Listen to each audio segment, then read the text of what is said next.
నమస్తే. Welcome to legend TV. ప్రస్తుతం మనతో పాటు బక్కా జడ్సన్ గారు ఉన్నారు. తెలంగాణలో రాజకీయాలు రోజు రోజుకి కూడా టర్న్ అయ్యే పరిస్థితి కనపడుతుంది. ఎందుకంటే కొంతమంది బీఆర్ఎస్, బీజేపీ కలుస్తదంటుర్రు. కొంతమంది బీఆర్ఎస్, కాంగ్రెసే కలుస్తదని కొంతమంది అంటుర్రు. సో, అలా ఏదేమైనా కూడా తెలంగాణ రాజకీయాల పరిస్థితి, ప్రస్తుత పరిస్థితి గురించి మాట్లాడి తెలుసుకునే ప్రయత్నం చేద్దాం. నమస్తే సార్. నమస్కారం.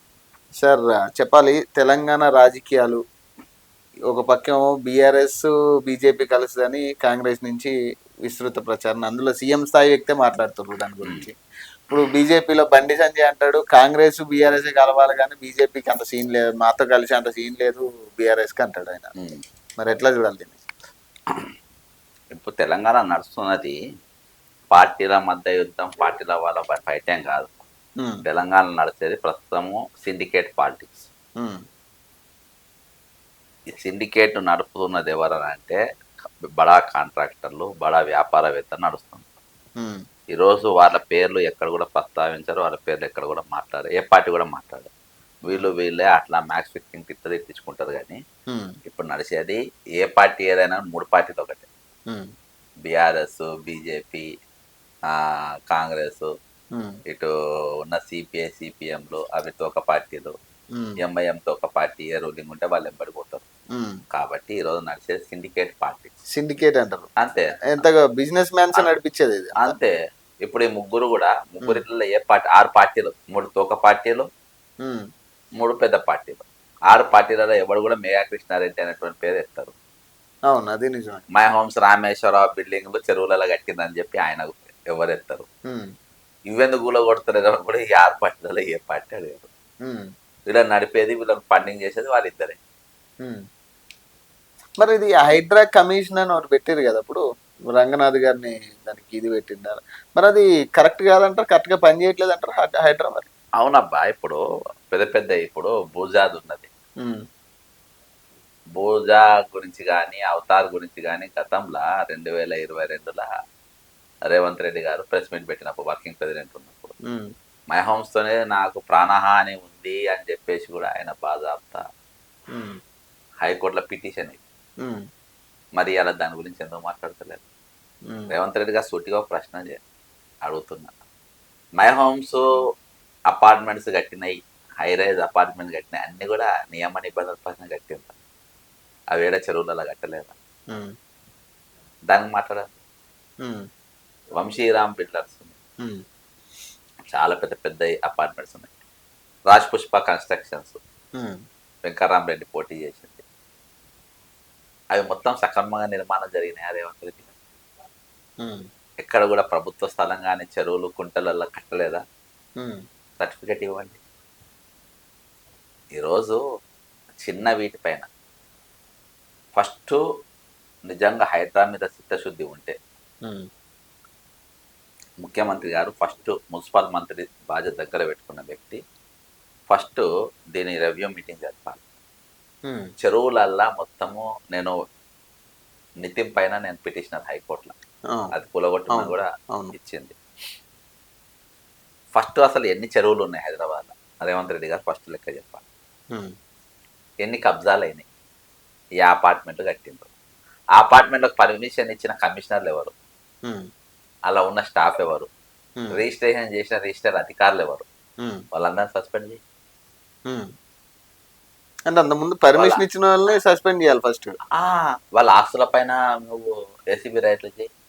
ఎంత సంపాదించి ఇవాళ బ్రదర్ నా తప్పేమున్నది? నాకు ఒకడు చెరువు అమ్మిండు, మట్టి పూడిచిండు, ప్లాట్లు ఎక్కువ ఉన్నది, నేను కొనుక్కున్నా, రిజిస్టర్ చేసిండు బాజాబ్తా. నేను రిజిస్టర్ డాక్యుమెంట్ చూస్తాను. అవును, అంతే కదా. మరి అర్థమైందా? మున్సిపల్ పర్మిషన్ అప్లై చేయి. మున్సిపల్ పర్మిషన్ నాకు అన్ని చూసేవాడు ఇస్తాడు. అవును, ఇచ్చినప్పుడు నేను అవి తీసుకుపోయి బ్యాంకులో పెట్టి లోన్ తెచ్చుకొని నేను కట్టుకున్నా. ఇప్పుడు నీవు అధికారులది ఆ చెరువు అని తెలిసినా కానీ మౌనంగా ఉన్న ఇరిగేషన్ ఆఫీసర్ నువ్వు బయటికి గుంజావు, రిజిస్ట్రేషన్ చేసిన రిజిస్టర్ ఆఫీస్ నువ్వు బయటికి గుంజావు, నువ్వు పర్మిషన్ ఇచ్చిన మున్సిపాలిటీని బయటికి గుంజావు. అర్థమైందా? ఇవన్నీ గుంజకుంటే చెరువులో కట్టినగా కూలగడతా అంటే నేను అవలేగాడంటారు. నేను ఏమంటాను? ఒక పరిణతి చెందిన నాయకునికి, అవగాహన లేని నాయకునికి తేడా అయితే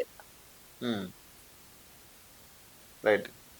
అదే ఎంత ఇప్పుడు ఇంకా అవగాహన లేకపోవడం వల్ల బ్రదర్ ఇలాంటి వీళ్ళు పైసలు వసూలు చేసుకోనికి మాట్లాడుతుంది. అంటే బేసిక్ ఈ కూల్చడాలు ఇవన్నీ కూడా అంటే కొన్ని చూసాం మనం ఎంఐఎం లీడర్స్ కూడా కొంతమంది కూల్చారు. ఇక్కడ కూడా దానం నాగేంద్ర మీద కొన్ని మళ్ళీ కేటీఆర్ అని చెప్పి కొన్ని టార్గెట్లు వచ్చినాయి అని చెప్పి కొన్ని వార్తలు వచ్చాయి. మరి ఇవంతా అబద్ధం అంటారు మరి? బ్రదరు ఏవేవి కూలగొట్టానో మ్యాథ్స్ ఫిక్సింగ్ ప్రకారం కూర్చోండి. అంతే. ఎంఐఎంఈ కూలగొట్టిందనంటే అక్బరుద్దీన్ అసౌద్దీన్కు ఎంఐఎంఓడు ఇంకొకడు రాజకీయంగా ఆర్థికంగా డెవలప్ కావాలనుకునే ఇంట్రెస్ట్ లేని వీళ్ళే కూలగొట్టిస్తారు. పలాని కూలగొట్టిస్తారు. ఒకటి. ఓకే. సేమ్ దానం నాగేందర్ అనేటోడు డబుల్ గేమ్ ఆడుతుండు. అర్థమైందా? రేపు వస్తుండే ఈ దూరం నన్ను తిట్టి నన్ను మనసులో పెట్టుకుని ఆయన కూలగొట్టమని చెప్తారు. ఇవన్నీ నీకు బ్రదర్ అసలు నీ చెరువులో కట్టిన కూలగొట్టంటే నడవదు అది. ముందు పర్టికులర్ రీజన్ కావాలి నీకు. దానిపైన నీకు నిజంగా నేను హైదరాబాద్లో ఉన్న 800 చెరువులు, గొలుసు కట్టు చెరువులులో ఉన్న అన్ని నిర్మాణాలు కూలగొట్టాలని నాకుంది. అవును. వరంగల్లో ఉన్న 250 చెరువు నేను పోయి వీడియోలు తీసిన బాధ తప్ప గవర్నమెంట్ చెప్పిన విల్లాలే కట్టిందాం. అవన్నీ కూలగొట్టాలని నాకున్నాయి. 300 ఎకరాల ఉండాల్సిన వడ్డపల్లి చెరువు 300-500 సంథింగ్ ఈరోజు సగానికి అయిపోయింది. అవి కూలగొట్టాలని నాకు ఉన్నది.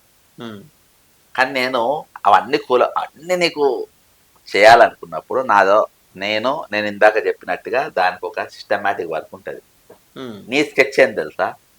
బుడ్డోళ్ళని కూలగొట్టాలి, పెద్దోళ్ళని భయపెట్టియాలి, వాళ్ళ దగ్గర వసూలు చేసుకోవాలి. వసూలు చేయడానికి ఒక టీం ఉన్నది. ఈయన 4 తమ్ముళ్ళు ఏమో ఉన్నారు. వాళ్ళు 4-5 తమ్ముళ్ళు, కొండారెడ్డి, కృష్ణారెడ్డి, లట్రం, పొట్రం వీళ్ళందరూ ఉన్నారు. ఇంకొక లేడీ కూడా ఉన్నది, తారా చౌదరి. అర్థమైందా?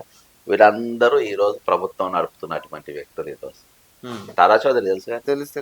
వీళ్ళందరూ కలిసి ఈరోజు పైరవులు కానీ ఇవి కానీ ఇలా నడుపుతున్నట్టు వ్యక్తులు.